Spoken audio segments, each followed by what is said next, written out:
Class 12-এর একমাত্রিক অবকল সমীকরণ প্রশ্নমালা 12 সংক্ষিপ্তধর্মী 23-এর অঙ্কটা কি বলেছে 1 - x স্কোয়ার তার 1 - x square into dy dx minus x y equals to x square, যেখানে দেওয়া আছে y ইকুয়ালস টু 0 যখন y ইকুয়ালস টু 2 যখন x ইকুয়ালস টু 0। তাহলে প্রথমে বোথ সাইড 1 - x স্কোয়ার দিয়ে ডিভাইড করে নেব। তাহলে এখান থেকে পাচ্ছি ডিভাইড করে dy dx equals minus x by 1 - x square into y equals to x square by 1 - x square. তাহলে এই ইকুয়েশনটা দেখো dy dx plus p y equals to q এই ফর্মে চলে এলো, যেখানে p equals to minus x by 1 - x square এবং Q equals to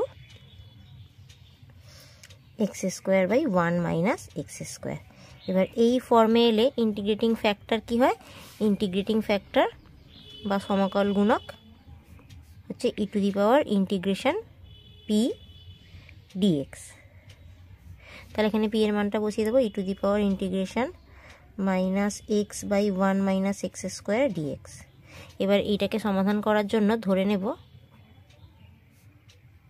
1 - x square equals to u. তাহলে এটা এখান থেকে কী পাবো, minus 2x dx equals to du और minus x dx equals to half du. তাহলে এইখানটার ভ্যালুটা এবার এখানে বসিয়ে দেব। অতএব ইন্টিগ্রেটিং ফ্যাক্টর আমি কি পাচ্ছি, e to the power integration minus x dx মানে হচ্ছে হাফ ডিইউ, হাফটা আমি ইন্টিগ্রেশনের বাইরে রাখলাম, যেহেতু হাফ ধ্রুবক পদ আমি ইন্টিগ্রেশনের বাইরে রাখতে পারি। তাহলে ডিইউ বাই এটা হলো u equals to integration half log u. এবার এখানে হাফটা তাহলে e to the power log root u, আর এখানে যেহেতু বেস ইউ এখান থেকে আমি মানে পাচ্ছি root u equals to root 1 - x square.